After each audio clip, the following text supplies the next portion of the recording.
Hello, hello, bonjour, bonjour. Ah bien écoutez, aujourd'hui je me lance dans une petite vidéo pour vous expliquer comment je range aujourd'hui mes nouveaux tampons Stampin' Up, tampons et poinçons d'ailleurs. Parce que si vous suivez un petit peu l'actualité Stampin' Up, vous savez que maintenant, depuis quelques mois, les emballages de nos poinçons et tampons ont changé. Aujourd'hui, nous avons des pochettes, voyez, super fines comme ceci, dans lesquelles vous avez donc une pour les tampons, une pour les poinçons, alors qu'avant, eh bien, vous aviez des coffrets, hein, comme ceci, des coffrets où vous aviez toujours le motif du tampon et puis le tampon à l'intérieur et des pochettes correspondantes pour les poinçons. Aujourd'hui, ils ont simplifié l'affaire. On est revenu donc sur quelque chose de qui ne prend pas beaucoup de place, c'est sûr. Donc, il faut revoir complètement l'organisation de nos scrap rooms et de notre façon de ranger. Et donc, moi, je voulais vous présenter un petit peu l'astuce que j'ai retenue. Alors, j'ai vu pas mal de vidéos, hein, je vais vous le dire tout de suite. L'idée, elle n'est pas de moi. Il y a eu beaucoup de vidéos qui sont sorties sur Internet de démonstratrices américaines, australiennes, etc. Et ben, finalement, de tout ça, j'en ai fait un petit peu un melting pot. Et je vais vous montrer, moi, comment j'organise aujourd'hui mes tampons et poinçons quand je les reçois. Alors, première chose, quand je les reçois, je ne sépare pas les poinçons des tampons. En fait, ce que je fais, c'est que je vais d'office les associer avec un élastique. Voilà, comme ça. Donc, je sais que j'aurai toujours les tampons et les poinçons ensemble. Et ensuite, eh bien, je les stocke dans une boîte en bois. Voilà, je vais vous la montrer, la boîte en bois en question. Elle est ici. Je ne sais pas si vous la voyez bien. Voilà. Et dedans, j'y ai stocké en fait tous mes nouveaux poinçons et tampons. Alors pour le moment, je ne les ai pas encore rangés vraiment par style ou catégorie. Ils sont tous un petit peu là comme ça. Ça, c'est la prochaine étape. Mais voyez, à chaque fois que j'en ai besoin d'un, bah, je sais que j'ai poinçons et tampons ensemble. Et ils sont dans cette boîte en bois. Je ne sais pas si vous la voyez bien à la vidéo. Boîte qui vient chez Ikea. Alors, elle a un avantage, c'est qu'elle est parfaitement adaptée à la taille des nouveaux emballages.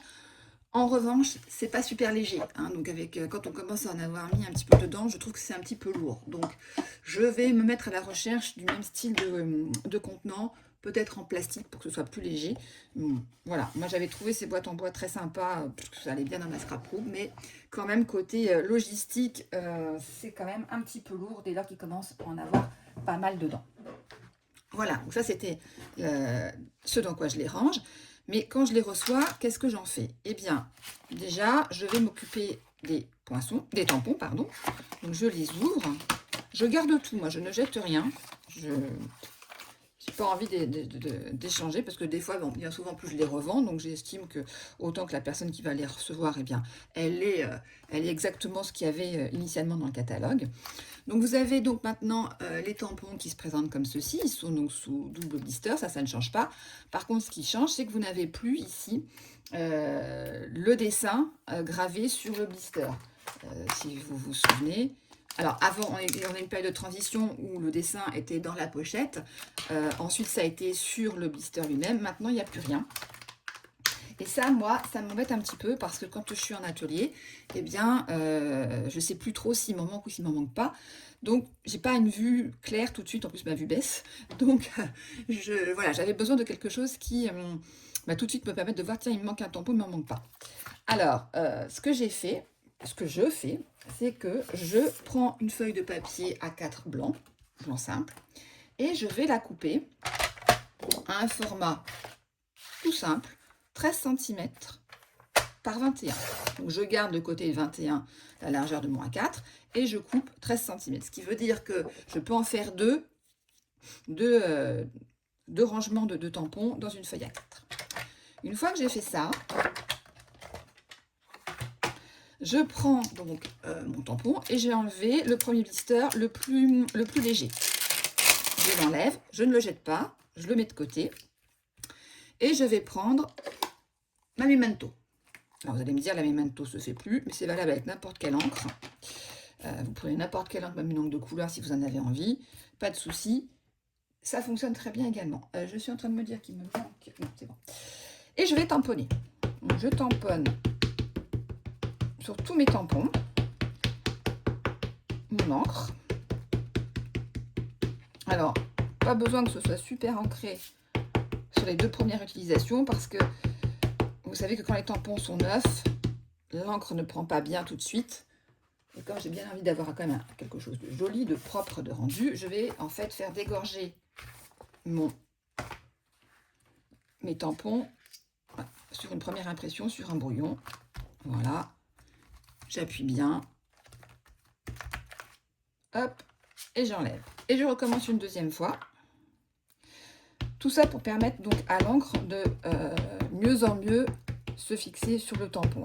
Au bout du 3e essai, c'est quand même déjà beaucoup mieux. Ça suffit pour l'utilisation que j'en ai. Hop, je recommence. Donc je prends. Pas besoin que ce soit précis là, hein, vous aurez compris. C'est juste pour vraiment que l'encre commence à bien prendre sur le tampon. Le 3e essai, vous allez voir, va être le bon. Donc là, par contre, je m'applique un petit peu plus. Je m'assure que j'ai bien de l'encre sur tous mes tampons. J'insiste sur les tampons, vous voyez qu'ils sont un petit peu plus pleins. Voilà, et une fois que j'ai fait ça, je prends mon papier blanc coupé à 13 par 21. Je prends délicatement mon tampon et je viens le poser, hop, à plat. Je ne touche plus à rien. Et avec, soit avec ma main, le plan de ma main, ou avec un outil comme ça, qui est une sorte qui va faire pression, hop, je viens appuyer sur l'ensemble de mes tampons. Alors, si vous avez le nouvel outil là, de positionneur d'image, vous pouvez le faire. Ce qu'il y a, c'est que je m'y suis essayée. Hein. Je n'ai pas retenu l'idée, parce que comme je ne veux pas enlever les tampons de ce blister-là, je m'étais amusée à fixer avec du scotch repositionnable la plaque, le blister un peu épais, sur le positionneur d'image. Autant vous dire qu'une fois sur deux, et même avec les aimants, ça ne tenait pas correctement, donc je n'avais pas un rendu satisfaisant. Donc j'ai arrêté d'utiliser le positionneur d'image pour cette utilisation-là. Je fais comme je viens de vous montrer. Je pose mon tampon, j'appuie uniformément, et après, eh bien, j'enlève délicatement l'ensemble des tampons, et voilà, j'ai l'impression des tampons, toute la plaque de tampons. Avant de le ranger correctement, je vais utiliser ma chamoisine et je vais nettoyer mes tampons. Hop. Comme ça, ils seront tout prêts pour la prochaine utilisation. Voilà. Ensuite, qu'est-ce que je fais? Eh bien, je reprends mon papier blanc là, que je viens de tamponner. Je reprends le blister léger que j'avais enlevé précédemment et je vais venir mettre dessus, tout autour, du scotch double face. Donc là, je positionne mon scotch.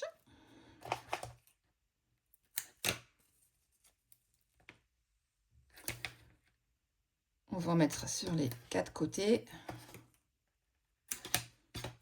Ça suffit pour bien le maintenir sur le papier.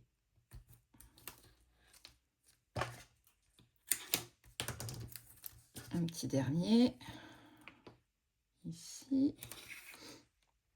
Alors, je suis un peu à contre-jour, je vois pas bien ce que je fais. Voilà. Et une fois que j'ai fait ça, eh bien, je vais venir le coller, vous l'aurez compris, sur mes tampons que je viens de tamponner sur mon papier blanc. En fait, tout ça pour retrouver hein, ce qui se faisait avant, la pochette,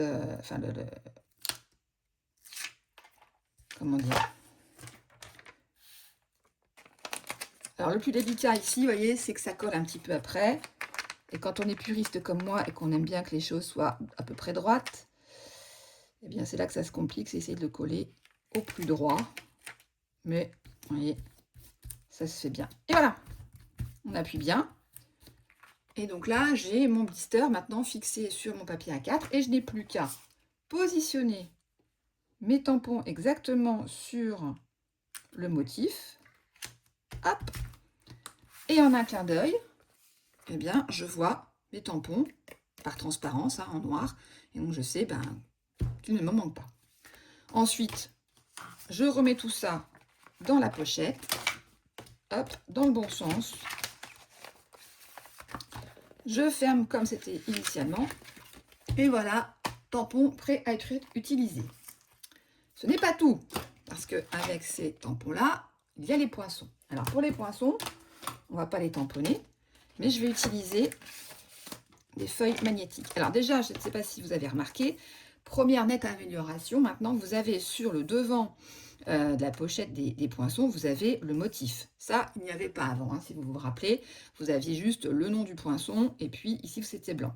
Là quand même, grosse avancée, c'est vraiment très sympa. Ils nous ont fait une image réduite, certes, des poinçons. Alors, quand on ouvre les poinçons, ici, vous voyez, j'ai un grand format parfaitement adapté à la pochette. Donc j'ai deux solutions. Soit j'utilise un autre morceau de cartonnette, donc ça c'est du recyclage. C'est, vous savez, les cartonnettes que l'on trouve dans les papiers DSP 3030, je les garde. Et du coup, ça me sert soit à faire des structures pour mes mini, soit comme ici, ça va me servir, parce que je ne vais pas utiliser en fait ce papier-là. Tout simplement parce que c'est pas vraiment une taille standard. Et comme je vais retailler dans un format A4 ma plaque, voilà, j'ai retaillé en fait, pareil dans la cartonnette, un morceau de 13 par 21. Cette cartonnette, je vais venir la coller sur une bande, enfin un morceau de papier de feuille magnétique trouvé sur Amazon et autocollante, parce que jusqu'à présent, je n'en avais pas d'autocollante et c'était un petit peu la galère. Donc là, j'ai trouvé un modèle autocollant, donc format A4 aussi, et c'est pareil, je pourrais en faire deux sur base de mon 13 par 21. Vous voyez, c'est adapté à la largeur.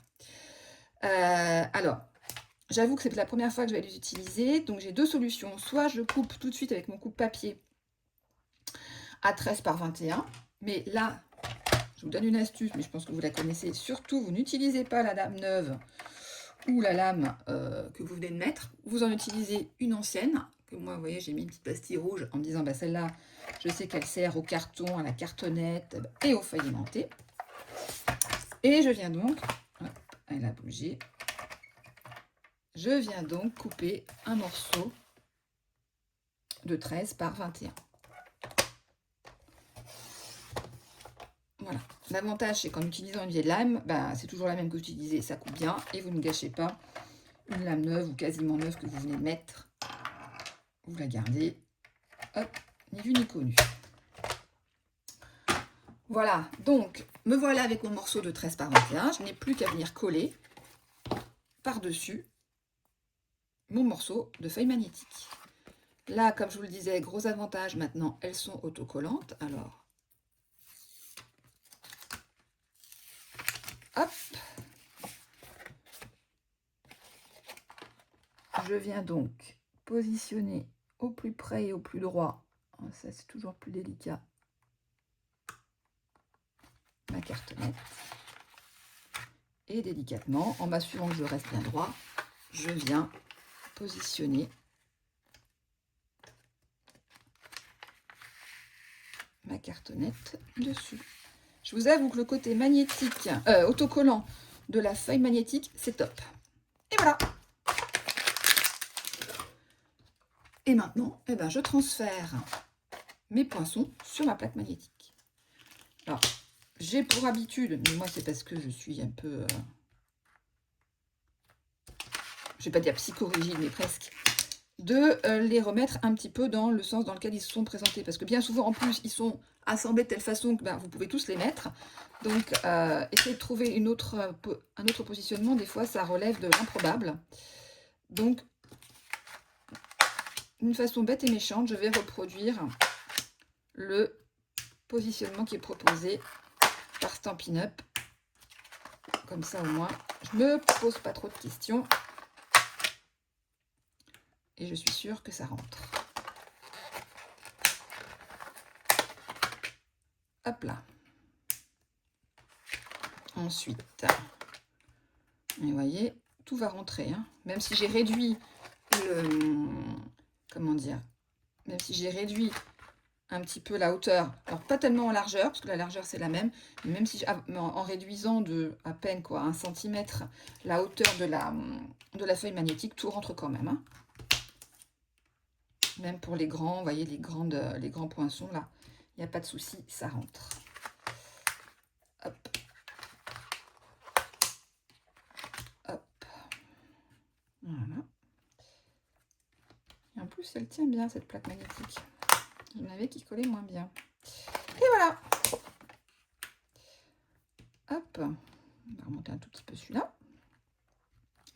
Et le tour est joué. Tout est sur la planche magnétique. Idem. Je remets dans la pochette. Pochette dans son emballage plastique dans le même sens. Je ferme. Je mets l'un avec l'autre. L'élastique et le tour est joué. Plus qu'à ranger dans la boîte. Voilà, et bien écoutez, j'espère que cette petite astuce rangement vous aura plu. Vous pourrez l'appliquer de votre côté. Et puis n'hésitez pas à partager cette petite vidéo. À bientôt!